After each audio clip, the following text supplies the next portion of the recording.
Hey there, Kevin Pelton, NBA writer for ESPN.com, back with another exclusive YouTube video. Had a couple of topics I wanted to hit today.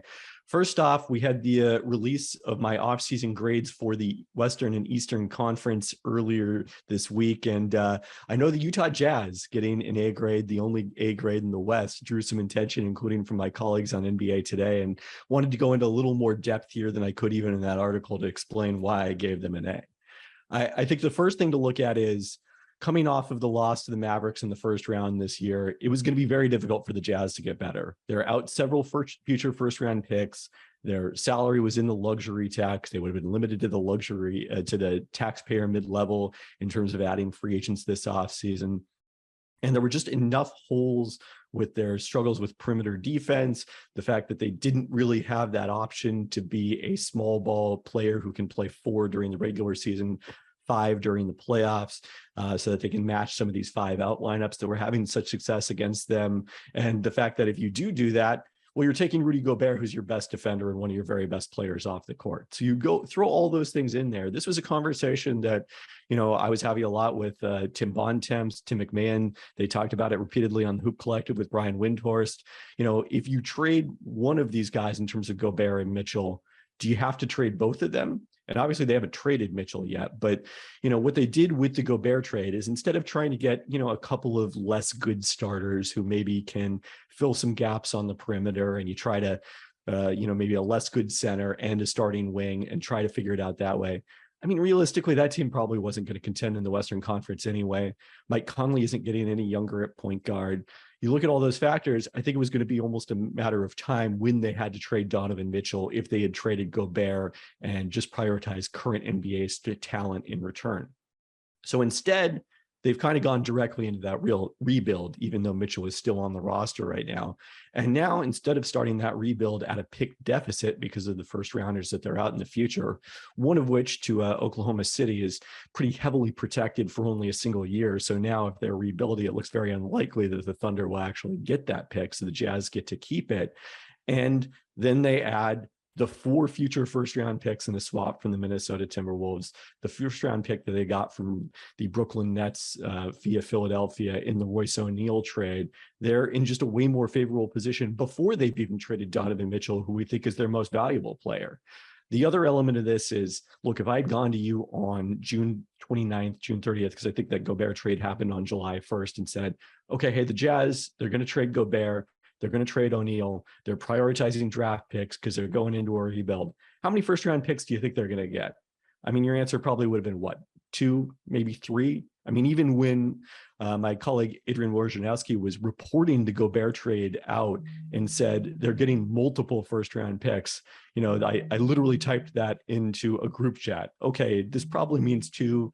Maybe it means 3. We know it's obviously more than 1. And then to see 4, a swap, 3 of those unprotected, and the fact that they got Walker Kessler, who was just drafted in the first round by the Timberwolves, a week earlier, like that's an historic haul for Rudy Gobert. And when you look at, who are the most valuable guys to get traded in NBA history, as good as Rudy Gobert is, and obviously I'm a huge fan of him, voted him Defensive Player of the Year again last year, given his age, given the fact that he's one of the higher paid players in the league, it's shocking to think that they would get that much for him.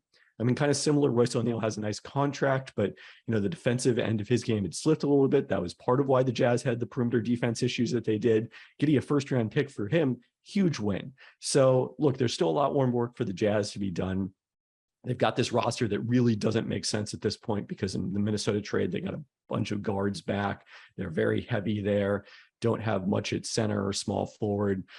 Clearly, there's more trades to come, starting perhaps with the Mitchell trade. But even if they hang on to him into this season or, through next summer, clearly they're going to get a lot in return for Donovan Mitchell when they eventually trade him elsewhere. And I think that's going to set them up really nicely for another era of Jazz basketball a few years down the line. I mean, I think one other topic I want to touch on here is, there's been so much debate in the wake of the Gobert trade, also the DeJounte Murray trade to Atlanta. Are people overvaluing draft picks when we talk about the numbers that are going out for these players? And I think the thing that people forget is they make it sound like the draft pick is about the player you get, and that we're overvaluing the potential of that player. And that's not what the value of a draft pick. The value of a draft pick is the fact that you get the right to systematically underpay this player the first 4 years of their career on their rookie contract. And we know this for a couple of reasons. Number one, before there was a rookie scale contract, which came in 1994 after a series of holdouts in the early 90s, players were signing much bigger contracts when they came into the league as first round picks. Number two, you look at when players exit those rookie contracts and get extensions or become restricted free agents, the vast majority of them are getting raises, often huge raises. We see guys going from making, 10 million in the last year of their rookie contract to all of a sudden making 30 million at the max the next year. So clearly there's this huge benefit that teams are deriving from having quality players signed to these rookie contracts. And that's what you're really getting with draft picks. Now, there was a period of time after the new TV deal kicked in a few years ago when there was the cap spike where teams were really reluctant to trade first round picks because they were especially valuable at that point because those contracts were not tied to the cap. They didn't go up the same amount that the cap did. So players were even relatively more underpaid then. The NBA mostly fixed that loophole in the new CBA because now the percent that the rookie contracts go up year to year is tied to how the cap goes up.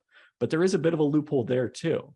When this new TV deal kicks in a couple of years here, we don't expect the same kind of year-to-year jump that we saw this time because there's probably going to be some smoothing. I think everybody agrees it was a mistake not to smooth last time.